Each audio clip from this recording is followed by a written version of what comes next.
Hello everyone, welcome to Sanmargaha classes. 15th question from The Swan and the Princess. Congratulations on your new job. That's fantastic news ಅಂತ ಹೇಳ್ತಾ ಇರೋದು ಇಲ್ಲಿ. ಓಕೆನಾ? So you should tell which language function is this. Which language function is this? Okay?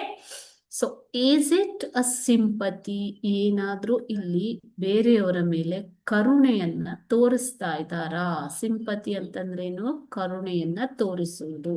Congratulations on your new job, that is fantastic news ಅನ್ನೋದು ಸಿಂಪತಿನ ಮಕ್ಕಳೇ ಅಲ್ಲ ಅಲ್ವಾ?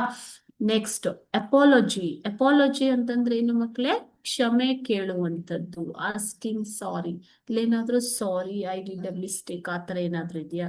ಇಲ್ಲ. The sentence is congratulations on your new job, that's fantastic news ಅಲ್ವಾ? Is it wish? Wish ಅಂತಂದ್ರೆ ಅಭಿನಂದನೆ. ಅಭಿನಂದನೆನಾ? ನೋಡೋಣ. Next gratitude ಅಂದ್ರೆ ಧನ್ಯವಾದವನ್ನ ಹೇಳುವುದು. ಇಲ್ಲಿ ಧನ್ಯವಾದ ಹೇಳ್ತಾ ಇಲ್ಲ ಅಲ್ವಾ? ಏನು ಸೂಚಿಸ್ತಾ ಇದ್ದಾರೆ? ಕಾಂಗ್ರ್ಯಾಚುಲೇಷನ್ಸ್, ಅಭಿನಂದನೆಗಳನ್ನ ಸೂಚಿಸ್ತಾ ಇದ್ದಾರೆ. So he is wishing the another person on his new job. Okay, so option C wishes is the correct answer. Okay children, so ಅಭಿನಂದನೆ ತಿಳಿಸ್ತಾ ಇರುವಂತದ್ದು ವಿಶಸ್ ಅಂತ ಹೇಳ್ತೀವಿ ಅದಕ್ಕೆ ಅಲ್ವಾ? So best wishes, congratulations, happy birthday, happy married life, ಇವೆಲ್ಲ ಏನು ಮಕ್ಕಳೇ ವಿಶಸ್ ಅಲ್ಲಿ ಬರ್ತವೆ. Okay, thank you.